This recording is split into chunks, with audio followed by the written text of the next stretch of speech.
Informasi pertama, saudara tersangka kasus fitnah ijazah palsu Jokowi, Roy Suryo CS, pagi tadi memenuhi panggilan Polda Metro Jaya. Roy bersama Rismon dan Dr. Tifa menjalani pemeriksaan sebagai tersangka untuk pertama kalinya.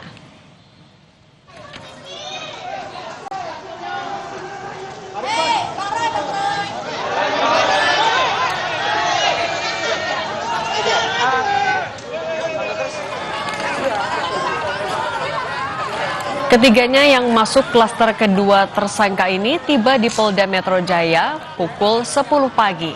Sebelum memasuki ruang pemeriksaan, Roy mengaku membawa sejumlah barang bukti yang akan ditunjukkan kepada penyidik. Roy juga kembali mengungkit adanya dugaan kriminalisasi pasca dirinya kembali dari Sydney dalam rangka melihat langsung sekolah tempat Gibran menimba ilmu.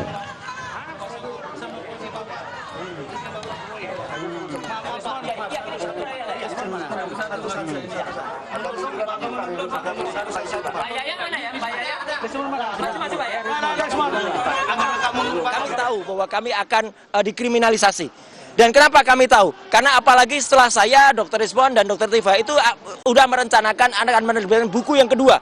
Buku yang kedua judulnya ada Gibran Black Paper. Dan itu terbukti dengan saya pulang minggu yang lalu dari Sydney dan membuktikan bahwa Gibran memang tidak punya ijazah SMA. Ya, SMA-nya tidak hanya SMA luar negeri, tapi bahkan kalau diserahkan dalam negeri. Dan ini yang semakin buat panik, dan kemudian justru ini adalah langkah kita untuk semakin menegakkan kebenaran.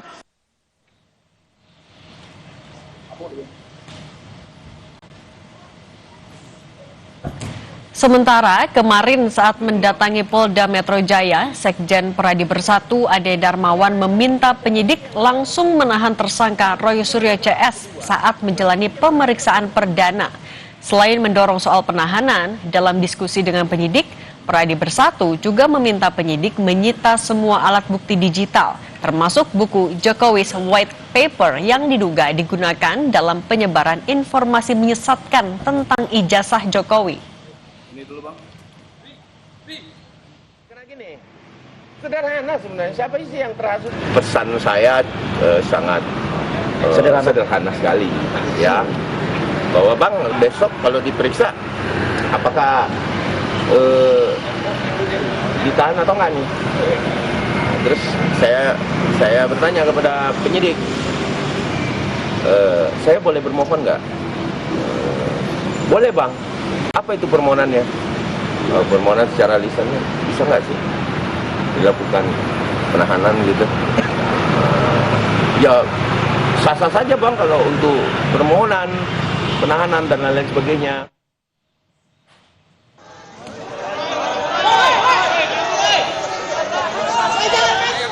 Kuasa hukum Roy Suryo CS yakin kliennya tidak ditahan usai menjalani pemeriksaan perdana hari ini sebagai tersangka pencemaran nama baik kasus tudingan ijazah palsu Jokowi.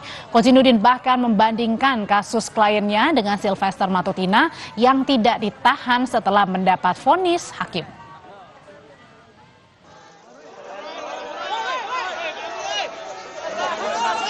Dengan bukti-bukti walaupun banyak tidak memiliki relevansi dengan apa yang dituduhkan dan tidak pernah diketahui secara pasti apakah bukti itu bisa menguatkan tuduhan ada pencemaran, tuduhan ada menyerang kehormatan yang dilaporkan oleh saudara Joko Widodo. Walaupun ada 700 bukti, ada 130 saksi dan 22 ahli, itu semuanya versi penyidik. Dan dalam proses tersangka itu yang pasalnya juga sama, penghinaan dan fitnah 310-311 KHP, saudara Sylvester Matutina tidak pernah ditahan dalam prosesnya. Karena itu hari ini sebagai bukti bahwa negara kita negara hukum, Polda sedang menjalankan penegakan hukum, tidak ada proses penahanan terhadap klien kami. Polda Metro Jaya sudah menetapkan 8 orang sebagai tersangka pencemaran nama baik tudingan ijazah palsu Jokowi. Roy Suryo masuk dalam klaster kedua bersama Rismon dan Dr. Tifa. Mereka dijerat pasal berlapis yang salah satunya ancaman pidana penjara selama 12 tahun. Tim Liputan Kompas TV.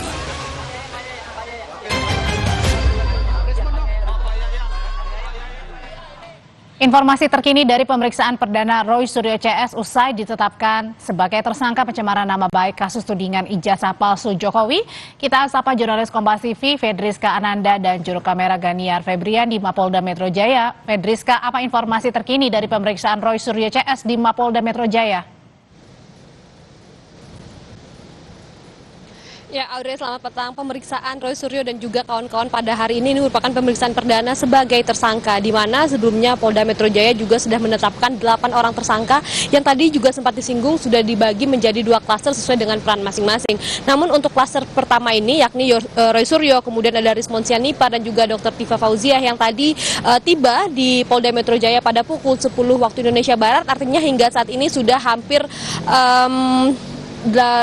6 jam ya, Roy Suryo dan juga kawan-kawan sudah diperiksa oleh penyidik Polda Metro Jaya. Di mana terkait dengan pemeriksaan hari ini tentu kita bertanya apa yang sebetulnya didalami oleh penyidik terkait dengan pemeriksaan Roy Suryo. Karena kalau misalkan kita juga menyimak begitu bagaimana kasus ini bergulir, sebelum ditetapkan sebagai tersangka, Roy Suryo dan juga kawan-kawan ini dari penyidik ini sudah memeriksa 130 saksi dan juga 22 ahli termasuk pendalaman terhadap 723 barang bukti yang kemudian akhirnya menetapkan 8 orang tersangka dalam kasus dugaan fitnah ataupun tudingan ijazah palsu terhadap Presiden Joko Widodo. Dan kemudian kalau misalkan untuk pemeriksaan pada hari ini tadi juga ketika sebelum memasuki gedung Polda Metro Jaya, Roy Suryo mengatakan bahwa dirinya optimis untuk tidak ditahan pada hari ini karena memang ia juga membawa bukti versi Roy Suryo dan juga teman-teman terkait dengan tuduhan ini. Namun kalau misalkan kita juga menyimak kemarin dari Ade Darmawan yang juga melakukan permohonan kepada Polda Metro Jaya terkait dengan penahanan Roy Suryo, tentu kita bertanya-tanya apakah pada